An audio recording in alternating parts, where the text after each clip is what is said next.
Hidup selalu tidak bisa ditebak. Hubungan cinta yang selama ini tidak pernah bermasalah, kini harus kandas begitu saja.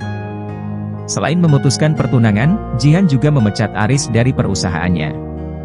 Laki-laki berkulit sawo matang itu hanya bisa mengikuti semua keinginan Jihan tanpa tahu apa kesalahannya. Ia merasa telah banyak mengorbankan waktunya untuk menunggu gadis itu siap menikah dengannya. Namun, bukan hal manis yang ia raih dari penantian itu, tapi kesunyian, penolakan, bahkan pemutusan hubungan sepihak. Sejak terakhir kali bertemu di rumah sakit, Aris tidak pernah lagi bertemu dengan wanita itu. Gadis yang dicintai sejak sekolah SMA, tiba-tiba membencinya. Jihan enggan untuk menemui laki-laki itu, meski Aris telah berkali-kali datang ke rumahnya. Jihan, apa tidak sebaiknya, kamu berikan kesempatan pada Aris? Setiap hari, dia datang ke sini. Mama kasihan padanya, bujuk Yuka di dalam kamar Jihan. Jihan tidak berjodoh dengannya, Ma. Percuma saja dipertahankan. Ini adalah yang terbaik bagi kami.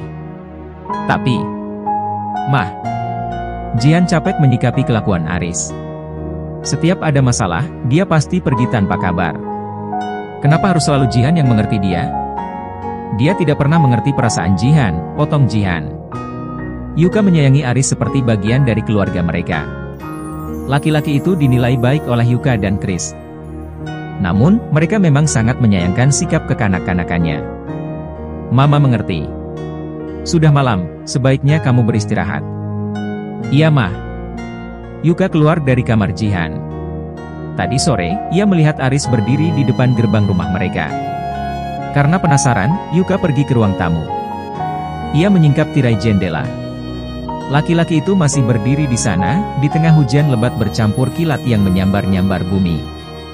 Aris tidak memedulikan hal itu sama sekali. Di kamarnya, Jihan juga melihat Aris diam-diam. Ia meminta waktu dan kesempatan untuk bicara dengan gadis itu. Jihan tidak menggubris keinginan yang dilontarkan lewat pesan singkat ke nomor raja. Gadis itu telah memblokir nomor Aris. Jalan satu-satunya yang bisa dilakukan hanya melalui raja.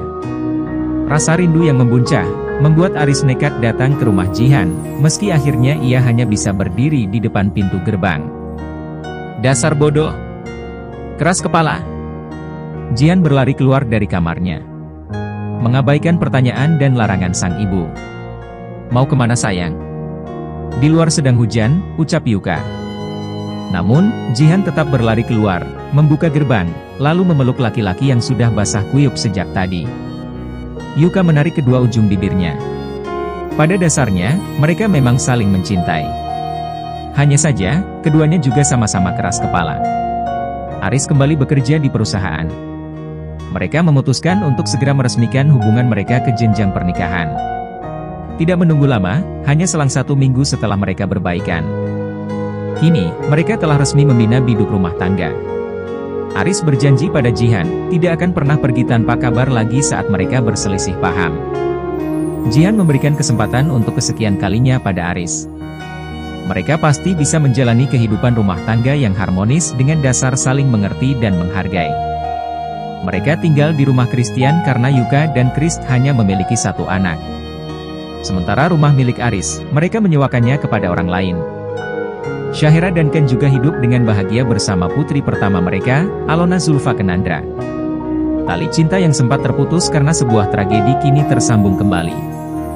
Mereka sangat berterima kasih kepada Randy yang telah merestui cinta mereka, menyatukan mereka dalam tali pernikahan bahagia. Yang paling bahagia, tentu saja tokoh utama kita, Haruna dan Tristan. Mereka telah memiliki 4 orang cucu. Meski telah memiliki cucu, tingkah nakal laki-laki itu seperti serigala kutub yang kedinginan, dan selalu menambah kehangatan. Raja dan keluarga kecilnya masih sama seperti sebelumnya. Mereka selalu dipenuhi tawa dan canda bahagia setiap hari. Satu persatu rintangan cinta telah mereka lewati dengan sabar. Semua orang tinggal memetik buah kesabaran dan perjuangan cinta yang berliku-liku. Mereka tinggal menikmati hari penuh cinta dari orang terkasih dan keluarga. Meski telah memiliki rumah masing-masing, kedua anak mereka selalu menyempatkan membuat acara makan malam keluarga setidaknya sekali dalam 1 bulan. Demi menjaga tali kekeluargaan. Hari ini, mereka semua berkumpul. Ada si kembar 3, Devan, Davin, dan Devira. Ada pula Nova, beserta orang tuanya, Jeffrey dan Vivi. Christian, Yuka, Aris, dan Jihan juga hadir. Tidak lupa, pasangan fenomenal, Raja dan Ratu. Kurang ke samping, ucap Tristan pada semuanya. Mereka duduk di halaman belakang untuk berfoto. Setiap kali mereka berkumpul, wajib mengambil satu foto keluarga. Di sini, tanya Haruna. Ia menggeser duduknya ke samping kiri. Ke kanan sayang. Oh, di sini? Sip. Setelah mengatur waktu tangkapan kamera, Tristan berlari dan duduk di belakang Haruna. Ia memeluk istrinya dengan dagu menempel di pundak wanita itu. Semuanya memasang senyuman paling bahagia. Smile. Cekrek. Foto berhasil diambil. Mereka kembali bersantai dan berbincang bersama pasangan masing-masing. Arah pandangan mereka tertuju pada 4 anak kecil yang berlari-lari saling mengejar, kecuali Alona tentunya. Alona baru berusia 8 bulan. Ia hanya mampu merangkak mengejar ketiga kakak sepupunya. Sesekali Alona duduk untuk beristirahat karena lelah mengejar anak yang jauh lebih besar darinya. Keluarga, Haruna dan Tristan. "Mah, ambilkan handuk dong." Tristan berseru dari kamar mandi. Ia bangun kesiangan karena terlalu lama bekerja lembur. Bukan lembur mengerjakan pekerjaan kantor, tapi lembur mengerjai istrinya sampai lemas. "Ambil sendiri sayang. Aku lemas." Haruna masih terbaring di ranjang dengan tubuh polos yang ditutup selimut. Tristan keluar tanpa memakai handuk dengan air yang masih menetes di sekujur tubuhnya. Sontak wajah Haruna bersemu merah. Meskipun mereka bukan pengantin baru, tapi seorang Haruna tetap malu menatap sang suami berdiri polos di depan pintu kamar mandi. "Kenapa? Malu ya?" goda Tristan. "Dasar mesum." Hahaha. Keluarga, Christian dan Yuka. Yuka berdiri menatap foto keluarganya yang hanya terdiri dari 3 orang. Meski sekarang sudah bertambah dengan adanya Aris. Namun, ia merasa sedih. Kenapa bersedih begitu?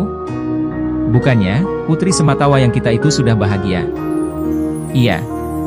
Aku cuma menyesal saja karena hanya bisa memberikan kamu seorang putri. Kita masih kuat untuk membuat seorang anak, goda Christian. Yang benar saja. Aku sudah kepala 4 loh mas. Masa ia masih bisa hamil? Dokter saja sudah bilang kalau aku tidak akan hamil lagi. Yang penting kan usaha, kelakar Christian. Usaha apanya? Usaha buat anak. Soal jadi tidaknya, biar Tuhan yang mengatur. Sekarang, kita berusaha saja dulu. Ah, kamu, mau ngapain gendong aku ke kamar? Berusaha keras untuk membuat anak, jawabnya sambil melempar istrinya ke tengah ranjang. Mas Krist mesum. Sejak dulu. Hahaha. Kedua kelakuan kakak beradik itu sama persis. Mungkin, Isam saat muda seperti itu. Mereka benar-benar memiliki gen yang kuat.